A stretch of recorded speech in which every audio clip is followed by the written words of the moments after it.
नमस्कार, मैं हूं आकर्षण उपल और इस समय आप ये सीधी तस्वीरें देख रहे हैं IBN 24 पर। ये जो तस्वीर आप देख रहे हैं जिसमें हवालात में बैठा हुआ एक इंस्पेक्टर आपको दिखाई दे रहे हैं। इंस्पेक्टर साहब का नाम है राजेश कुमार, जो कि सिरसा के SHO हैं। सिरसा में इनकी पोस्टिंग है, लेकिन इंस्पेक्टर साहब जज के कई ऑर्डर करने के बावजूद कोर्ट में एक मर्डर मामले के अंदर गवाही देने के लिए नहीं आ रहे थे। कैथल के जज मोहित अग्रवाल, जो पहले करनाल में भी एडिशनल सेशन जज रह चुके हैं, उनकी अदालत ने जज साहब के नाम पहले कई जमानती जो वारंट थे वो जारी किए, उसके बाद गैर जमानती जो वारंट था वो जारी किया। उसके बावजूद भी जब इंस्पेक्टर साहब गवाही देने के लिए एक मर्डर के मामले में नहीं आ रहे थे, तो जज साहब ने SP को आदेश किए कि इंस्पेक्टर राजेश कुमार को अरेस्ट कर कोर्ट में पेश किया जाए, इनकी सैलरी को अटैच किया जाए। तब जाकर इंस्पेक्टर राजेश कुमार आज कैथल की कोर्ट में गवाही देने के लिए पहुंचे थे। ये गवाही हो रही थी एक मर्डर के मामले में। जैसे ही इंस्पेक्टर साहब कोर्ट में पहुंचे तो माननीय जो एडिशनल सेशन जज हैं मोहित अग्रवाल, उन्होंने आदेश दिया कि इंस्पेक्टर साहब को हवालात में 1 घंटे के लिए बंद कर दिया जाए। ये बिजी रहते हैं, कोर्ट भी बिजी है किसी और केस में। 1 घंटे बाद इन्हें दोबारा कोर्ट में पेश किया जाए, तब तक इन्हें अन्य जो मुलजिम हैं, जो हवालाती हैं, उनके साथ जेल में बंद किया जाए। इंस्पेक्टर साहब हवालात में क्या गए, गुमसुम हो गए, क्योंकि उन्होंने भी अंदाजा नहीं लगाया था कि लोगों को अरेस्ट करने वाली पुलिस ही खुद कोर्ट के आगे अरेस्ट हो जाएगी, उन्हें डिटेन कर लिया जाएगा 1 घंटे के लिए हवालात के अंदर। 1 घंटे बाद इन्हीं इंस्पेक्टर साहब को कोर्ट में पेश किया गया। इन्होंने अपनी गवाही दी और मामला आगे बढ़ गया। सवाल यहां पर यह कि लोगों को अलग अलग मामलों में अरेस्ट करने वाली पुलिस आखिर गवाही देने के लिए क्यों नहीं आती?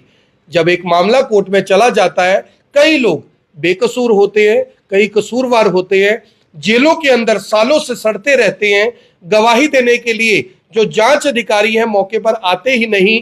इसी वजह से बहुत सारे लोगों को कई कई महीने, कई कई साल जेल के अंदर रहना पड़ता है।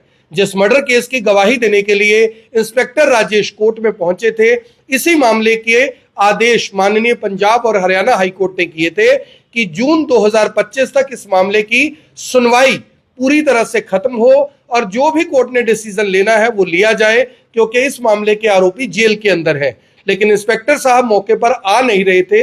जो जज साहब थे, कई ऑर्डर उन्होंने जमानती और गैर जमानती ऑर्डर्स के जरिए भेजे, लेकिन इंस्पेक्टर साहब को कोई फर्क नहीं पड़ रहा था।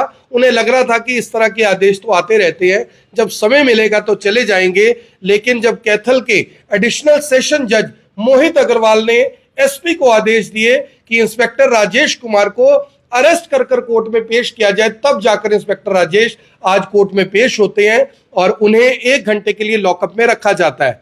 मेरी आप सभी लोगों से अपील, जो भी लोग इस वीडियो को देख रहे हैं इसे साथ के साथ जरूर शेयर करें।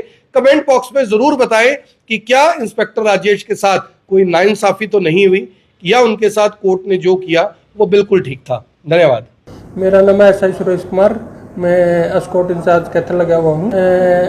माननीय मोहित अग्रवाल ASJ कैथल का नायब कोर्ट दीपक मेरे पास आया था, बोला इंस्पेक्टर साहब को अंदर देना है।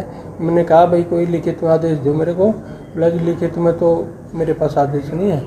फिर उतनी देर में एडिटर साहब आ गए और PP साहब आ गए। बोला जी आप इसको अंदर कर दो। माँ भाई कोई आदेश तो दो सर। आदेश तो उन्होंने दिए नहीं सर। फिर है नहीं वो 1 घंटे के बाद है नहीं, फिर वो दोबारा आए थे नायब कोर्ट। बोला जनाब इसको वह नहीं पेश कर दो। माँ भाई कोई आदेश दो इसको बाहर निकालने के। वो बोला जी मैं साहब से बात करता हूँ। बाद में आदेश आई। मामला तो इंस्पेक्टर साहब है नहीं, उस पर एविडेंस पे आए हुए थे और SHO बड़ा गुड़ा लगे हुए थे। मामला थाना सिवन का है। मामला 302 IPC का है। पेश नहीं NPW था।